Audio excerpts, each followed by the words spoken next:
ओम नमः सिद्धेभ्यः। ओम नमः सिद्धेभ्यः। ओम नमः सिद्धेभ्यः। मंगलम भगवान वीरो मंगलम गौतमो मुनि मंगलम कुंद कुंदाद्यो जैन धर्मोस्तु मंगलम सर्वमंगल मांगल्यम सर्वकल्याणकारकं प्रधानं सर्वधर्माणां जैनं जयतु शासनं जैनं जयतु शासनं।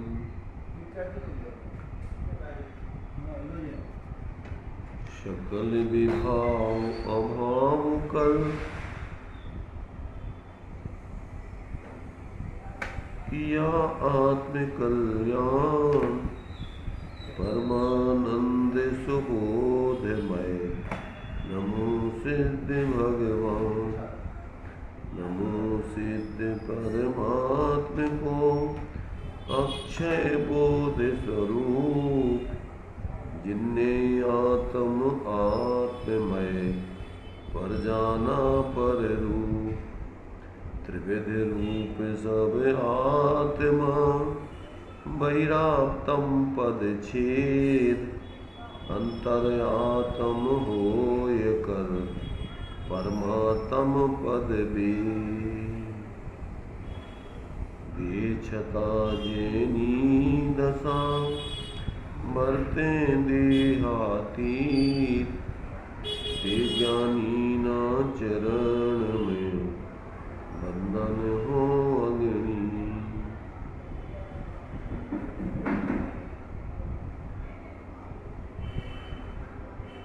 चर्चा अपनी श्रीमद जी के वचनामृतों का संकलित विराग सरिता नाम की छोटी सी पुस्तिका या ग्रंथ है, उसके माध्यम से जीवन उपयोगी वचनों की यहाँ पर अपन चर्चा कर रहे हैं। 40 तक के वचनों की चर्चा हो गई थी, आगे की चर्चा चलेगी। 40वां वचन जो पढ़ा था, जिसने प्रमाद का जय किया उसने परम पद का जय किया। हे आर्य अल्पायुषी, दुस्सम काल में प्रमाद कर्तव्य नहीं है। देखो, ये अपन ने कल विचार कर लिया था, आगे परसों किया था। चूंकि प्रमाद स्वरूप की असावधानी है और उसको अनेक भेदों में बांट करके फिर 15 प्रकार के प्रमाद बतलाए। उसमें मूल तो जो विपरीताभिनिवेश है, तत्वों के संबंध में मिथ्याभिप्राय है, अन्यथाभिप्राय है, वो सबसे प्रमुख प्रमाद है। फिर उसके बाद जो अपने लिए आता है कि 4 कसाएँ, 4 विकथाएँ, 5 इंद्रियों के विषय, निद्रा और प्रणय, ऐसे 15 प्रमाद के बीच बतलाए जाते हैं। तो मूल में तो देखो, मूल में तो उसके जो है, जहाँ मिथ्यात्व नाम का प्रमाद है अर्थात विपरीत अभिप्राय है, वहाँ तो सारे प्रमाद उसके एक प्रकार से प्रकट रूप में भले ही नहीं दिखे, कदाचित कोई जीव साधु बन जावे मिथ्यात्व अवस्था में, और बाहर में उसके कसाय अत्यंत मंद दिखें, 5 इंद्रियों के विषय प्रवृत्ति नहीं दिखे, विकथाओं में भी प्रवृत्ति बाहर में नहीं दिखे, और बाहर में कोई किसी के प्रति स्नेह प्रेम लगाव न दिखे, विशेष वैराग्य दिखे, और निद्रा पर भी विशेष विजय पाकर के बहुत अल्प निद्रा आदि ले हुए। परंतु यदि अंतर में अपने स्वरूप का बोध नहीं है तो क्या है कि ये मंद कसाय रूप प्रवृत्ति भी वास्तव में देखा जाए तो इसमें अपने स्वरूप की तो पूर्ण विस्मृति चल ही रही। वो तो तीव्र कषाय आदि होने पर, अथवा जो 15 प्रकार के प्रमाद हैं, वो 15 प्रकार के प्रमाद तो छठम गुण स्थान तक भी चलते हैं बुद्धिपूर्वक। 5 इंद्रियों के विषयों में प्रवृत्ति आदि मतलब कदाचित सामान्य रूप से तो चलती ही है, पर ऐसी एकत्र बुद्धिपूर्वक की नहीं चलती है। तो और तुम्हारे से कदाचित संस्कार वसात अस्थिरता जन उनके भाव, विकथा, निराज कथा, चोर कथा, भोजन कथा, स्त्री कथा आदि कदाचित उसमें भी स्थिति कदाचित बनती हो। और तुम्हारे से जो है 5 इंद्रियों निद्रावशने तो नींद तो लेते ही है सामान्य रूप से। मुनिराज को भूमाएं पिछली रयन में कछु से अनेक आसन कर।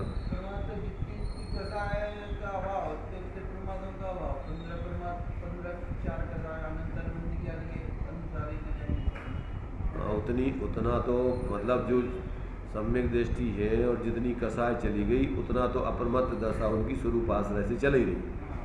अब बाकी जो है देखो व्यवहार धर्म में जो प्रवृत्ति चलती है उसको प्रमाद नहीं कहते। माने जो उनका 28 मूलनों के दायरे में परिवर्तन होता है तो उसमें उसको भी प्रमाद नहीं कहते व्यवहार से। वो परमार्थ से 28 मूलनों में जो प्रवृत्ति चल रही है उसको प्रमाद नहीं कहते, व्यवहार धर्म है। इसलिए पर मूल में तो जो है जो अपने लिए जितनी कसाएं हैं और बाह्य सुप्रवृत्ति है परमार्थ से तो वो भी प्रमाद है। हाँ, परंतु अभी उसको यहाँ पर नहीं ले रहे।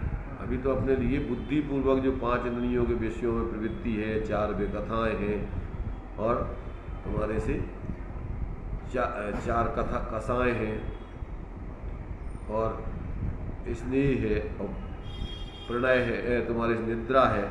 तो वो जो है माने वो उस जाति की जो निद्रा आदि है जिसमें स्वरूप की असावधानी विशेष होती है। वैसे तो छठम गुण स्थान में उनके लिए प्रमत्त दशा ही है, जो बाह्य प्रवृत्ति चल रही है तो वो तो प्रमत्त दशा है। परंतु यहाँ अपने लिए जो है माने मुख्य रूप से माने इस प्रमाद को पूर्ण रूपेण जो जीत लेता है तो उसने समझ लो परम पद का जय किया, अर्थात वो परम पद को ही प्राप्त कर लेता है। तो इसलिए यहाँ पर जो है एक सामान्य रूप से संदेश है, उपदेश है कि हे आर्य पुरुषों, अल्पायु है, दुस्समकाल है, इसलिए यहाँ पर किंचित मात्र भी प्रमाद करना कर्तव्य नहीं है। बुद्धिपूर्वक तो जितना हो सकता है आप सावधान रह के आत्माराधना करो। 41 नंबर का जो वचन है, नियम के विषय में स्वेच्छाचार प्रवर्तन से मरण से श्रेयस्कर है।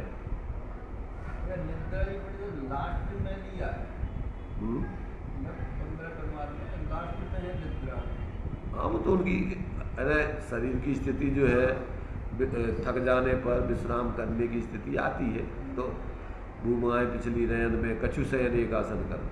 तब उनकी जो है एक प्रकार से निद्रा माने एकदम ऐसी गाफिलता वाली नहीं होती है, बड़ी सजगता वाली होती है। जैसे देखते हैं स्वान निद्रा विद्यार्थियों के लक्षणों में दिया है, उनको सजगता पूर्वक लेटते हैं। ऐसे ये भी जो है मुनिराज थोड़ी सी थकावट हो जाने पर उनके लिए प्रमाद आ जाता है तो उसमें जो है एक करवट आदि के बल माने उसके एक करवट आदि की तरफ से और थोड़े समय के लिए विश्राम करते हैं, पर उसमें भी अत्यंत गाफिलता नहीं, सजगता पूर्वक करते हैं। तो ये जो है यहाँ अपने लिए दिया आगे का 41वां नंबर का वचन, नियम के विषय में स्वेच्छाचार प्रवर्तन से मरण श्रेयस्कर है। देखो क्या है, एक होता है यम, एक होता है नियम।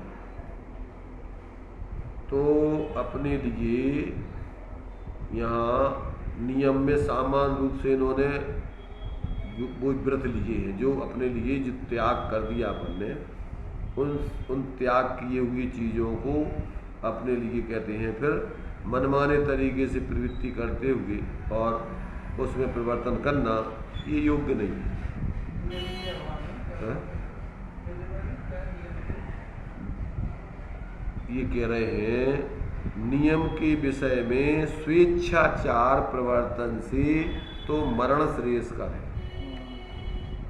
पहली चीज़ तो देखो, कोई भी नियम लिए जाते हैं तो ज्ञानियों के सानिध्य में लिए जाते हैं। टोडरमल जी साहब ने एक वचन लिखा कि नियम लेते समय अपने लिए पूरा विवेक रखना चाहिए, द्रव्य चित्त काल भाव का विचार करना चाहिए, नियम पलता हुआ जाने तो लेना चाहिए, मरने की कीमत पर भी उसके प्रति अपन को अभिनय का भाव, शिथिलता का भाव आदि ना आवे। नियम ले तो परिणाम चढ़ते रहें, ऐसा नियम ले। तो ये सारी चीज़ें अपने लिए उसमें विचार करके जो है जब नियम लेते हैं तो फिर पूरा का पूरा दृढ़तापूर्वक जो है उस नियम का पालन करते हुए, चूँकि नियम लिया जाता है अपने लिए स्वरूप आराधना के लक्ष्य से, तो अपने लिए नियम वही लेना चाहिए जिसमें अपन पालन कर सकते हैं और अपनी स्वरूप आराधना चलती है। इसके अलावा और कोई नियम और दूसरे लक्ष्य से तो नियत लिए नहीं जाते। मोक्ष मार्ग में जितने भी नियम हैं वो सब अपनी स्वरूप आराधना के लक्ष्य से लिए जाते हैं। बाहर की प्रवृत्ति, कसाय आदि की प्रवृत्ति माने घटाने के लिए, हटाने के लिए ये सब नियम लिए जाते हैं। तो ऐसा जो है, पहली चीज़ तो अपन माने नियम अपन अपने मनमाने तरीके से नहीं ले रहे। जो भी नियम है वो अपने लिए पूर्ण विवेक से और ज्ञानियों के सानिध्य में लें, और फिर उसको मनमाने तरीके से उसमें परिवर्तन नहीं करें स्वेच्छाचार से। जैसे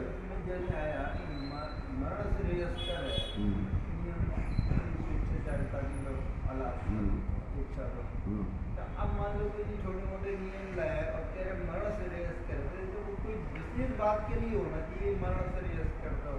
देखो ऐसा नियम में भी ये सब चलेगा क्या? देखो छोटे मोटे नियम नहीं होते, जो भी नियम लिए जाते हैं वो सब बड़े होते हैं। हाँ, एक ये सोच लो आप कि भील ने कौवे के मांस को नहीं खाने का नियम लिया, तो मर जाने की कीमत पर भी उस नियम को निभाया, जबकि कोई और मांस नहीं छोड़े उसने, सिर्फ एक कौवे का मांस छोड़ा। पर परिस्थिति आ जाने पर उसने प्राण त्यागना स्वीकार किया, परंतु उस नियम को तोड़ना स्वीकार नहीं किया।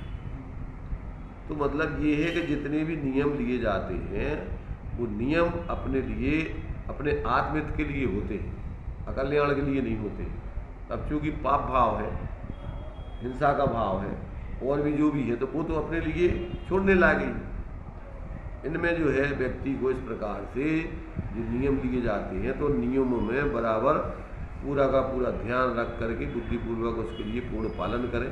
कदाचित दोष आदि लग जाते हैं तो प्रायश्चित आदि लेकर के उसका शीघ्रता से जो है फिर निर्दोषतापूर्वक पालन करें। तो अब उसमें देखो कभी कदाचित ऐसी स्थिति बनती है जैसे कि समंत्रभद्र आचार्य थे, नियम उन्होंने तोड़ नहीं दिया, गुरु की आज्ञा से उस नियम का उन्होंने त्याग करके और उस अपने रोग के शमन करने के लिए उसका त्याग किया, ना कि कोई संसार बढ़ाने के लिए, विषय भोगों के लिए।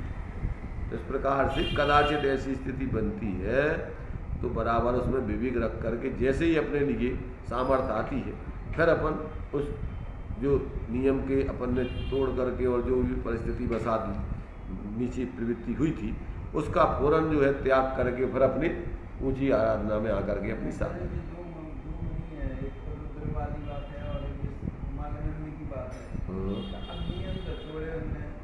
नहीं, देखो तोड़े नहीं, परिस्थिति आ जाने पर, नियम टूट जाने पर दोनों ने फिर से अपने उस पद पर आरूढ़ होकर के और प्रायश्चित लेकर के फिर जियोगे तो अपनी आत्मा आराधना।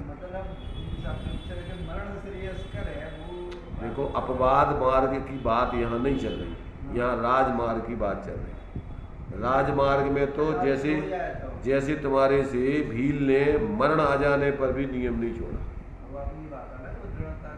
तो वो इसीलिए अगर गुरु की आज्ञा से अथवा कोई परिस्थिति वसात नियम टूटता है तो फिर उसका अपन फिर से जो है स्थापन कर उसका प्रायश्चित आदि लेकर के फिर जो कहते हमारा आत्माराधना की मार्ग में। तो इस प्रकार से यहाँ मैंने ये बतलाया कि नियम के विषय में स्वेच्छाचार परिवर्तन से मैंने अपने मनमाने तरीके से कुछ भी जब चाहे मन में आया पद ले लिया, दीक्षा ले ली, फिर छोड़ दी, फिर छोड़ दी, फिर ले ली, फिर ले ली, जब चाहे मन में। तो ये नियम नहीं है। और अपने मनमाने तरीके से उसका पालन करना, जो अपने लिए आगम में उसका स्वरूप बताया है, उस पूरे स्वरूप के आधार से उसका पालन करना है। कि अपने मनमाने तरीके से रास्ता निकाल करके उसका नियम तो है, परंतु कुछ भी किसी भी प्रकार से उसका एक मात्र औपचारिकता में पालन कर रहे हैं, ऐसा नहीं होना चाहिए। जैसे महाराज जी ने विराट सागर जी की बात आ रही ना, कि मैंने सुबह सागर जी ने क्षमा फोन करके क्षमा मांगवाई, कि मैं उनसे क्षमा मांगता हूँ, मेरे सब अपराधों से क्षमा हो। पहले जी उनको टारगेट करते देखे ना का मतलब, और जैसे उन्होंने क्षमा मांगी फिर भी डाउन हो गया, हमने उनकी लाशादी दिलारा कराई जी कराया वगैरह। तो ऐसे ही है। देखो कसाय आपको जिसको अपन बोलते हैं, जहाँ व्यक्ति प्रायश्चित जाते हैं उनकी इतनी अच्छी समाधि हुई कि जिसके अंदर ही मतलब विराट सागर सुधा सागर ने भी तारीफ करी। अरे हम ये कह रहे कि व्यक्ति देखो क्या है, सबकी ढीली पड़ती ही है। कोई ऐसा नहीं है कि स्थायी रूप से कोई गलती व्यक्ति के जीवन में चलती रहे। प्रत्येक गलती का निराकरण होना वस्तु की व्यवस्था के अंतर्गत है, क्योंकि क्षणिक पर्याय के दोष हैं, और वो दोष तो व्यक्ति कभी भी जागृत होकर के छोड़ के अपने निर्दोष दशा को पा सकता है। तो स्वरूप तो वो है। इसलिए कभी भी इसको स्थायित्व न मान करके परिस्थिति बसात अगर किसी प्रकार गलती होती है तो उस गलती का अपन समझ करके फौरन त्याग करें। तो ये जो है यहाँ अपने लिए ये बात जो है अपने लिए यहाँ की बतलाई है कि भैया देखो, आत्मकल्याण के मार्ग में अपने लिए जो आत्म अहितकारी कार्य हैं उनका अगर अपन ने बुद्धिपूर्वक शक्ति प्रमाण त्याग किया है तो फिर उसका अपन बराबर उसका पूर्ण पालन करें, किसी परिस्थिति में उसका त्याग नहीं करें, उसमें शिथिलता नहीं लाएं। क्या? अरे भाई, कर्मों की निर्जरा करने का विधान है। अगर फल ही फल भोगते रहेंगे तो कभी कल्याण नहीं हो पाएगा। इसलिए अगर तुम्हारे भावों की शुद्धि होती है तो वो कर्मों की निर्जरा हो जाती है, संक्रमण हो जाता है, परिवर्तन हो जाता है। ऐसा नहीं है कि उसको भोग नहीं पड़े। ये सब तुम्हारे जब जिन भावों से अपन ने बांधा है और अपने उससे उत्कृष्ट गलती करने से बंधे हैं और निर्दोष हो जाने पर वो भाव माने कर्म निर्जित हो जाते हैं, उसका फल नहीं भी भोगना पड़ता है। इसलिए ये सब चीज़ें अपने लिए बराबर शास्त्रों में दी गई हैं, उसको समझ करके अपने जीवन में उसका परिवर्तन करने चाहिए। धर्म के विषय में लौकिक बड़प्पन, मान महत्व को इच्छा, ये धर्म के द्रोह रूप जानना चाहिए। क्या कहा? धर्म के विषय में लौकिक बड़प्पन, मान महत्व की इच्छा और ये सब धर्म के द्रोह रूप है। हाँ, अपना महत्व बताना चाहना और मान सम्मान चाहना, ये सब क्या है? ये एक प्रकार से माने जिसने देखो धर्म से बड़ी कोई चीज़ दुनिया में होती नहीं है, और तुमने ये तुच्छ चीज उस धर्म को जो है माने एक प्रकार से गौण करके या उसके विरोध में खड़े होकर और इन चीज़ों के प्रति तुम्हारा भाव बनने लगा, तो इसका मतलब क्या है? विद्रोह करते ना अपन जैसे विद्रोह, तो यहाँ द्रोह न मेरे उरावे। तो क्या है? द्रोह माने होता है उसके विरोध में खड़ा हो जाना, उसके विपरीत चलने लग जाना। हाँ, तो जब तुम वस्तु स्वरूप के विपरीत चलोगे तो तुम्हारी क्या, तुमने वस्तु स्वरूप समझे नहीं। इसका मतलब तुम्हें अपने स्वरूप से ज़्यादा और महत्वपूर्ण दूसरी चीज़ लग रही है, तो इसका मतलब क्या होगा कि तुमने अपने वास्तव में धर्म के स्वरूप को समझे नहीं है, उसकी महत्ता तुम्हारे ज्ञान में आई नहीं है। और यदि आई है तो फिर तुम्हारे लिए और चीज़ की इच्छा होने नहीं चाहिए। सम्यक दृष्टि के जीवन में निकांक्षित अंग होता है, वो कुछ नहीं चाहता। तो इसलिए यहाँ कह रहे कि धर्म के विषय में लौकिक बड़प्पन, मान महत्व की इच्छा, ये धर्म के द्रोह रूप है, अर्थात धर्म के विरोध में खड़े हो गए। और लोग बोलते ना कि राष्ट्रद्रोह है, स्वामी द्रोह है, गुरु द्रोह है, यहाँ धर्म द्रोह कह रहे हैं। क्या होता है? मैंने तुम उनके विरोध मैंने एक प्रकार से क्या हो गया कि तुम उसके विरोध में खड़े हो गए। ऐसे ही जो इस प्रकार से लौकिक मान बड़प्पन ये जीव चाहता है, इसका मतलब तुम अपने स्वरूप को, स्वभाव को नहीं चाहते हो, तो तुम अब उसके विरोध में खड़े हो गए, उससे द्रोह तुमने ठान लिया, विद्रोह करने लग गए थे। इसलिए अब तुम्हारा कल्याण नहीं हो सकता है। इसलिए इस प्रकार के जो है भाव साधक के जीवन में नहीं आने चाहिए। 43 नंबर का वचन है, परिग्रहधारी मुनियों को सम्मान देने से मिथ्यात्व को पोषण मिलता है और सत्य मार्ग का विरोध होता है। क्या कहा? परिग्रहधारी मुनियों को सम्मान देने से मिथ्यात्व को पोषण मिलता है और सत्य मार्ग का विरोध होता है। इसलिए क्या नहीं करने चाहिए अपने लिए? अगर तुम साधु हो तो तुम्हारे लिए परिग्रह का त्याग, परिग्रह 24 भेद त्याग करें मुनिराज जी। और अगर तुम उस पद पर रह करके और परिग्रह में लिप्त होते हो तो फिर ऐसे व्यक्ति का साधक व्यक्तियों के लिए, आत्मार्थी व्यक्तियों के लिए सम्मान आदि करना योग्य नहीं है। उससे मिथ्यात्व का पोषण होता है, पद के विपरीत होता है। इसलिए एक प्रकार से उन महापुरुषों के तुम्हारा विरोध में ही तुम्हारा भाव है। तो मन से, वचन से, काय से, कृत से, कार्य से, अनुमोदना से, ये सब ज्ञान में रहने चाहिए।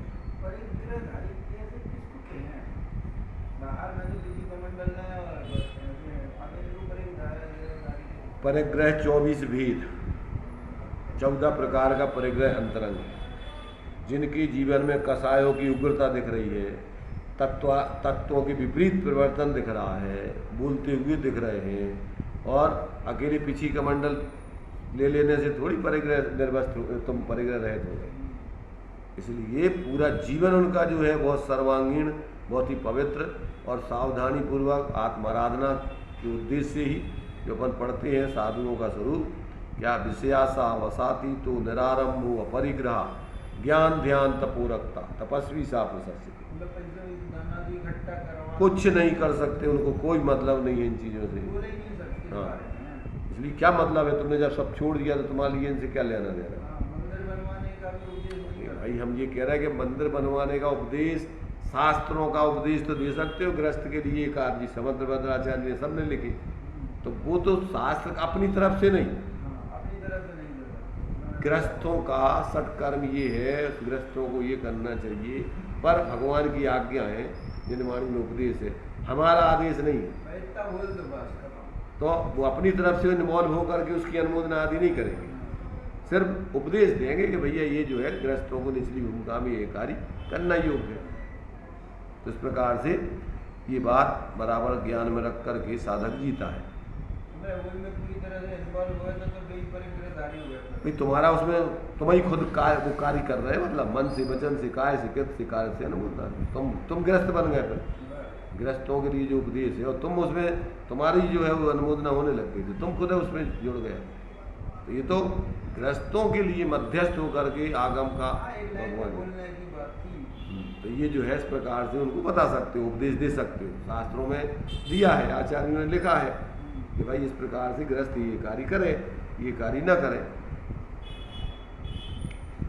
आगे दिया है 44 नंबर का वचन है, विद्युत्ता और ज्ञान ये एक न समझे, वे एक नहीं है। विद्युत्ता हो पर ज्ञान ना हो।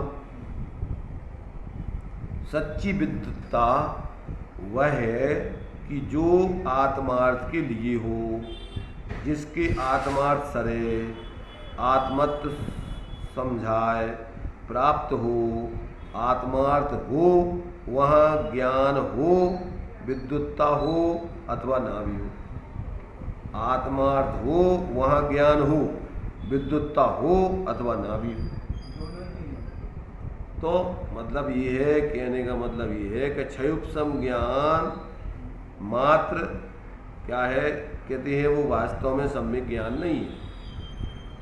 तो क्षयोपशम ज्ञान में आपके लिए अनेक प्रकार की सहायता आदि है, और भी जो भी तुम्हारे लिए उसमें व्याकरण आदि है, जो भी अनेक प्रकार के जो है तुम्हारे लिए शास्त्रों को कंठस्थ कर लेते हो, बोलते हो लच्छेदार भाषा में, परंतु वो कोई ज्ञान नहीं जानना, वो कोई सम्यक ज्ञान नहीं समझना उसको। इसलिए विद्वत्ता और ज्ञान ये दो को एक ना समझे, वे एक नहीं है। विद्वत्ता हो पर ज्ञान ना हो। विद्वत्ता माने क्षयोपम ज्ञान हो और आप बहुत अच्छी तरीके से बोल लेते हो, परंतु आत्मज्ञान नहीं हो, वेद विज्ञान नहीं हो। हाँ, ज्ञान माने आत्मज्ञान, वेद विज्ञान, सम्यक ज्ञान। इसलिए विद्वत्ता और ज्ञान को एक ना समझे। सच्ची विद्वत्ता तो वह है कि जो आत्मार्थ के लिए हो। अगर तुम्हारे पास ज्ञान है तो तुम्हारा उस सारे ज्ञान को आत्महितार्थ लगाओ तो वो तुम्हारी विद्वत्ता है, और यदि आत्महितार्थ नहीं लगाओ तो वो तुम्हारी विद्वत्ता किस काम है। इसलिए सच्ची विद्वत्ता वह है कि जो आत्मार्थ के लिए हो, जिसके आत्मार्थ सरे, आत्मत्व समझाए और उसे प्राप्त हो। तो ऐसा जो है माने वास्तव में विद्वत्ता तो ये है कि जो अपना हित साधे और दूसरों के हित में भी निमित्त बने, जिसमें ना आत्महित सदे ना अन्य का हित सदे। ऐसी विद्वत्ता किस काम? इस प्रकार से कहते हैं दोनों चीज़ें अलग अलग हैं। किसी की कहते हैं जिनकी आत्मार्थ होता है उनकी ज्ञान हो, विद्वत्ता ना हो। जैसे मान लीजिए तो समाज भिन्न वाले असंख्यातों और जीव हैं कि जिनकी ज़्यादा क्षयोपम नहीं है, वो ज़्यादा शास्त्रों के तुम्हें रेफरेंस आदि नहीं दे सकते हैं, वो विस्तार से तुम्हें चर्चा नहीं कर सकते हैं, पर अंदर में उनको स्वापर ही उपाधि तत्वों का विवेक है और वे अपने निरंतर जागृत रह करके अपने स्वरूप आराधना करते हैं। वो ज़्यादा भले ही समझा नहीं सकते, बता नहीं सकते, याद नहीं रख सकते, पर प्रयोजनभूत बात को अपने ज्ञान में रख करके अपना उसमें आत्मित साधते हैं। तो इस प्रकार से ये 44 नंबर के वचन में इस बात को स्पष्ट किया है। 45 नंबर का वचन है, इंद्रियों के विषय रूपी क्षेत्र की 2 अंगुल भूमि जीतने के लिए आत्मा असमर्थता बताता है और सारी पृथ्वी जीतने में समर्थता मानता है। ये कैसा आश्चर्य रूप वचन, ये कैसा आश्चर्य है। क्या कह रहे हैं? इंद्रियों के विषय रूपी क्षेत्र को 2 अंगुल भूमि जीतने के लिए आत्मा असमर्थता बताता है। 5 इंद्रियों के विषय कितने हैं? आंखें, कान, जबान, घ्राण और उपस्थ इंद्री, स्पर्शन, उपस्थ इंद्री। तो कहते ये 2 अंगुल के क्षेत्र हैं, इनको जीतने में तो असमर्थता बताता है और सारी पृथ्वी के जीतने में अपनी समर्थता मानता है। तो कहते ये कैसा आश्चर्य है। इसलिए बाहर से विश्व विजेता मिल जाएंगे, पर अंदर में अपने विषय कसायों को जीतकर स्वरूप आराधना करने वाले कोई बिरले महापुरुष होते हैं। क्या? आत्म के अहित विषय कसाय, इनमें अपनी परिणति न जाने दे और अपने में ही अपनी परिणति को लगा रख के आत्माराधना करे, तो ऐसे पुरुष जो है कहते बहुत विरल होते हैं। बाकी और जो है तुम्हारे लिए विश्व विजेता मिल जाएंगे, ऐसा कहते वास्तव में इससे कोई आत्मार्थ नहीं सकता है, ऐसा जानना चाहिए। तो ये जो है अपने लिए मूल में विषयों को देखो जीतने के लिए अपन को कोई विषयों से लड़ना झगड़ना नहीं है। विषयों को जीतने का उपाय छेड़ाला कान ने जो बताया बहुत सरल सुंदर उपाय। क्या उपाय है? रस रूप गंध तथा फरस अरु शब्द शुभ असुहावने तिन में न राग विरोध पंचेंद्रिय जयन पद पाओ। कैसे विषयों को जीता जाता है? 5 इंद्रियों के अच्छे बुरे जो विषय व्यवहार से कहे जाते हैं उनमें राग और द्वेष नहीं करे, अनुकूलता मिलने पर राग नहीं करे, प्रतिकूलता मिलने पर द्वेष नहीं करे। क्या? साक्षी रह करके मात्र जाने। पर बोलते अरि मित्र महल मसान कंचन कांच निंदन थुतिकरण अर्घाव तारण असी प्रहारण में सदा। समता। तो कोई गाली देवे या प्रशंसा करे, दोनों वचन है, तो उससे तुम्हारी आत्मा का, प्रशंसा करने से तुम्हारी आत्मा का कोई बड़प्पन, कोई वृद्धि नहीं हो जाती है, कोई विशेषता नहीं आ जाती, और निंदा करने से तुम्हारी आत्मा कुछ हीन नहीं हो जाती। तो मात्र जान लो कि ये इसके विचार हैं, ये वचन है, अपना क्या है, अपन तो इससे पृथक है। ऐसा जान करके इन 5 इंद्रियों के विषयों में किसी प्रकार से राग द्वेष नहीं करे। गंध आ रही है, अब नाली की गंध आ रही है कि बगीचे की गंध आ रही है? अरे भाई गंध तो पुद्गल की, पुद्गल का वर्णमन है ना वो तो है? वो तो पुद्गल की अवस्था है। अब उसमें अपने आत्मा का क्या होना है, इसलिए उसमें किसी प्रकार से स्टेनस की कल्पना नहीं करे। अब कदाचित वो जुड़ता है तो भेद विज्ञान रखेंगे, देखो अपन भूमिका अनुसार कदाचित जुड़ता भी है? खाते समय और भी बाहर के जो प्रवृत्तियाँ पंचेंद्रियों के, तो उसमें गुण स्थान प्रमाण कदाचित उसमें जुड़ करके अपनी कसाय ऊर्ध भी होती, तो बराबर सम्यक दृष्टि को भेद विज्ञान बढ़ता है और पूर्ण उस अपनी वृत्ति को क्षीण करता है ज्ञान से भेद विज्ञान करके, और उस वृत्ति को ज़्यादा लंबाने नहीं देता है। ऐसा जो है 5 इंद्रियों के विषय को जीतने के लिए अपन को कहीं लड़ना झगड़ना नहीं। हाँ, तो भेद ज्ञान करके सम्यक दृष्टि बन जाएगा।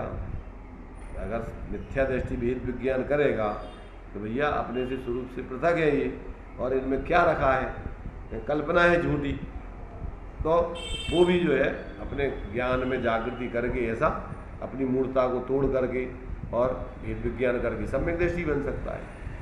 इसलिए मैंने प्रत्येक जीव को, ये तो सामान्य दृष्टि से अपन को उपदेश दे रहे हैं कि इंद्रियों के विषय रूपी क्षेत्र को 2 अंगुल भूमि जीतने के लिए आत्मा असमर्थता बताता है और सारी पृथ्वी जीतने में समर्थता मानता है। ये कैसा आश्चर्य है! अरे ये उसकी जो है मूर्खतापूर्ण सोच है। इसलिए अपन को आत्महितार्थ, ये जो अपने लिए ज्ञानियों का जो जीवन वो जिए हैं, और उससे जो उन्होंने अपनी आत्मा को इस बहिर्मुक्ता वाले जीवन से हटाकर अंतर्मुक्ता वाले जीवन में लगाने की जो विधि है, वो जिस तरीके से उन्होंने उस विधि को अपनाया और वो उस विधि को अपना करके जी रहे हैं और उसका आनंद लूट रहे हैं, तो वो सब जीवों के लिए वही विधि बताते हैं कि भैया देखो, अगर तुम्हें शांति चाहिए तो इसके अलावा और कोई दूसरा उपाय नहीं, यही उपाय है शांति का। ऐसा जो है यहाँ पर अपने लिए ये इंद्रियों के विषय रूपी क्षेत्र को मैंने जो मैंने एक प्रकार से दिखने में तुम्हें बहुत थोड़े थोड़े वो शरीर के अंग हैं, पर उसके अंतर में जो आत्मा का उपयोग है और जीव के लिए स्वरूप बोध न होने से उनमें जो क्या है उसके लिए अच्छा बुरा लगता है। कल्पना करके किसी इंद्रिय के विषय को अच्छा मानता है, किसी को बुरा मानता है, जबकि कोई भी पदार्थ परमार्थ से अच्छे बुरे नहीं है।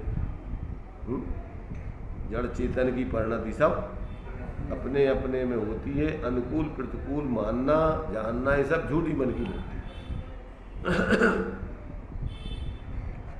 देखिए आगे का जो है 46 नंबर का वचन है, जीवन अल्प है, जंजाल अनंत है, धन सीमित है, तृष्णा अनंत है। इस स्थिति में स्वरूप स्मृति संभव नहीं है।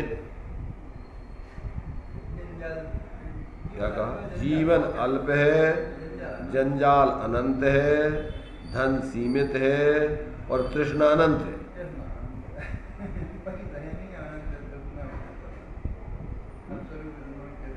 ऐसी स्थिति में स्वरूप स्मृति संभव नहीं है, परंतु जहाँ जंजाल अल्प है, जीवन अप्रमत्त है, तृष्णा अल्प अथवा नहीं है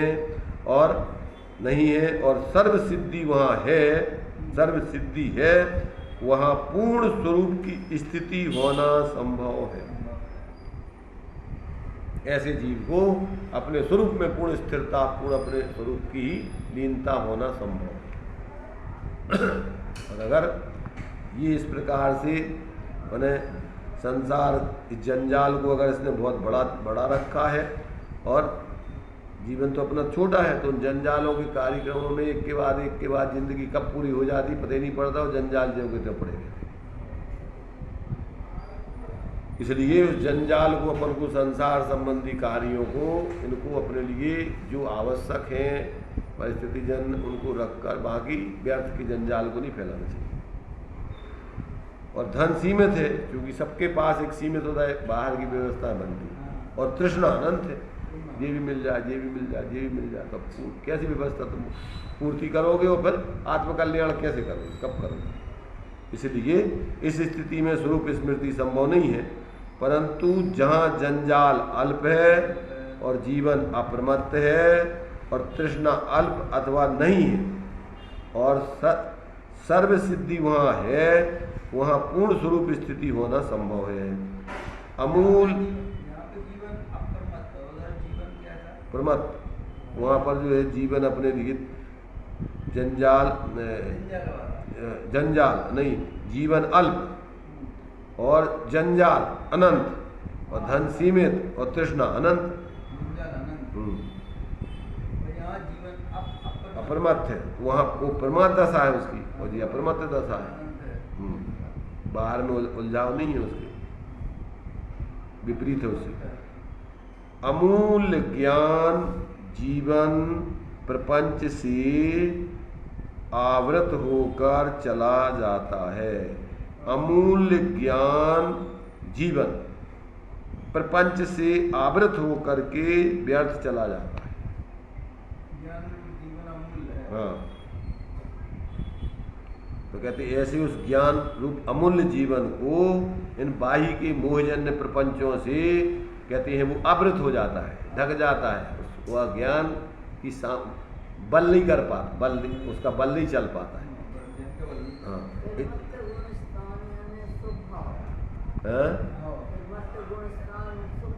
देखो प्रमत्त गुण स्थान में दो स्थितियां बनती हैं।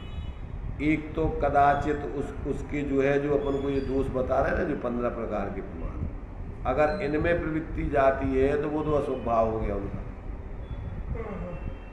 और शुभ भाव में प्रवृत्ति रहती है तो उसके लिए व्यवहार से क्या है, व्यवहार से अपन धर्म मानते हैं। सामान्य रूप से तो छठवां गुण स्थान प्रमत्त दशा वाला है, विकल्प वाला है, और 7वां गुण स्थान अप्रमत्त है। तो इसके लिए जो है अपने लिए 7वें गुण स्थान माने उसमें जो 6वें गुण स्थान के दो स्थितियां बनती हैं। एक तो 6वें गुण स्थान के 2 भाग करते हैं और एक 7वें गुण स्थान के 2 भाग करते हैं। कुछ लोग कहते हैं कि 7वें गुण स्थान के 2 भाग हैं, एक शुद्ध उपयोग वाला और एक सोपयोग वाला, 28 गुणों के पालन वाला 7वें में। और कुछ लोग ये मानते हैं कि 6वें गुण स्थान के 2 भाग हैं, एक व्यवहार धर्म के पालन करने वाला और एक कदाचित ये अपने लिए जो तुम्हारे से आर्त ध्यान आदि हो जाती हैं क्षणिक, वो स्थिति वाला।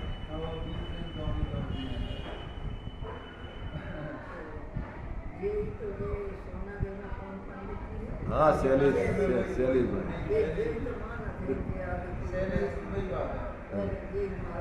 तो अभी सुनो, अभी इसमें 2 धाराएं चल रही हैं। एक धारा ये है कि 7वें गुण स्थान के 2 भाग, एक में मुनिराजों के योग जो 28 गुण आदि है, सावधानी पूर्वक उनकी प्रवृत्ति करना, और एक में शुद्धोपयोग निर्विकल्प दशा में।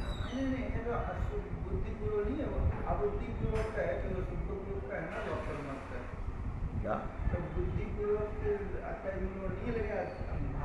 अबुद्धि पूर्वक होते 28 गुणों का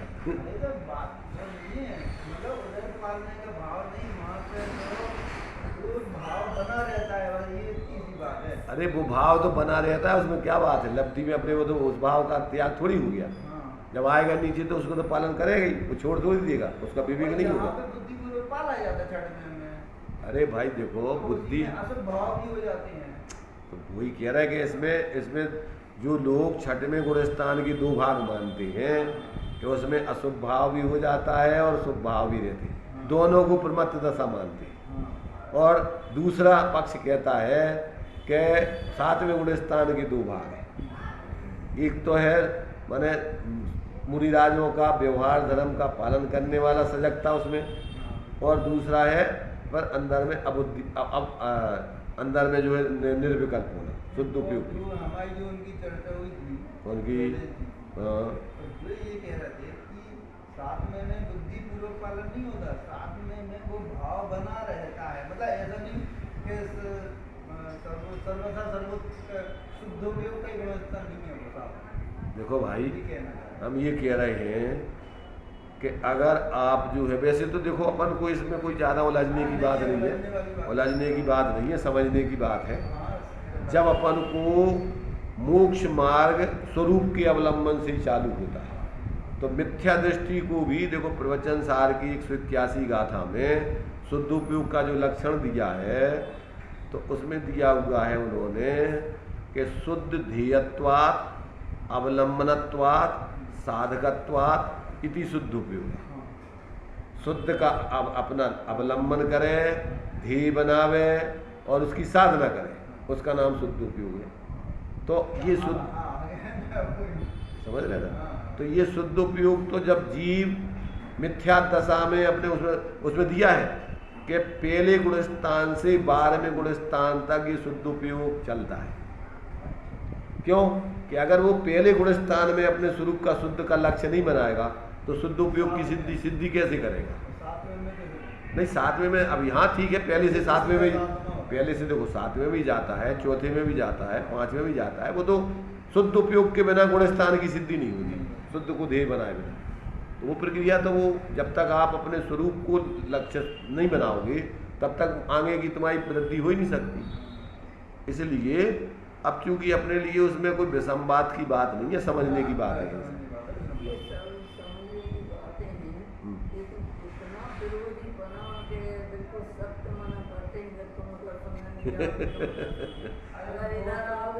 देखो ये दंभ है, कर्तृत्व है, आपके लिए विवेक पूर्वक आप प्रत्येक उस व्यक्ति को तुमने बिल्कुल जानवर ढोर मान लिया क्या? उसकी बुद्धि खुद की नहीं है, तुमने उपदेश दे दिया, जानकारी दे दी, अब बाकी स्वतंत्र है, अब तुम उसको पकड़े बैठे रहोगे क्या? यहाँ पे भी जो आते हैं जैसे जयपुर वाले हैं, 5 साल आपको यही रहना, सुमन जी कहते 5 साल यही। अरे भाई पढ़ने के लिए सुनो, 5 साल यही पढ़ो, भी कह रहा है 5 साल आपको 5 साल उनके तो जिंदगी भर के लाने हैं व्यवस्था, 5 साल के लिए नहीं है।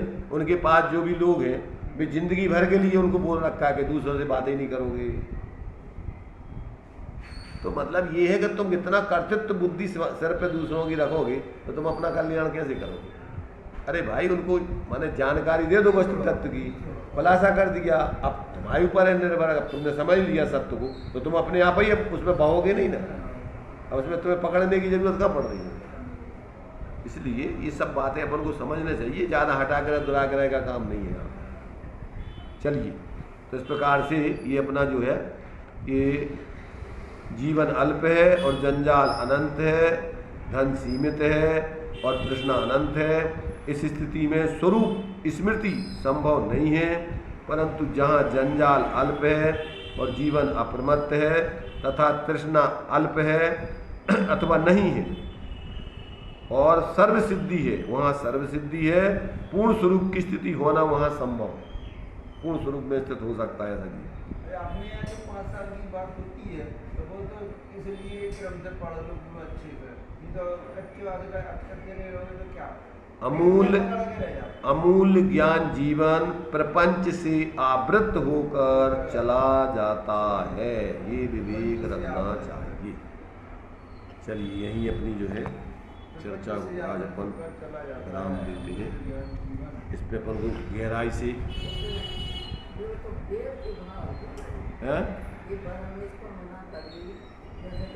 हाँ द्वेष बुद्धि हो गई एकदम, उनको भी तुमने बिल्कुल एकदम बिल्कुल मूर्ख ही मान लिया सामने वालों को। आज जो भी हुआ बेजान है, अपनी अपनी उनकी कुल मिलाकर के देखो वस्तु स्वतंत्रता है, भाव आता है कि सब लोग सत्य समझे, पर अपन को बंधन किसी के ऊपर या खुद अपन बंध जाए तो ये तो साधना का क्षेत्र से बाहर है। ज्यादा नियम की तो बात नहीं कर रहे। निज निधि निज में बताई, यह अनंत उपकार है उसके लिए, जिन वाणी मांगो वंदना सत बार है, वंदना सत बार है।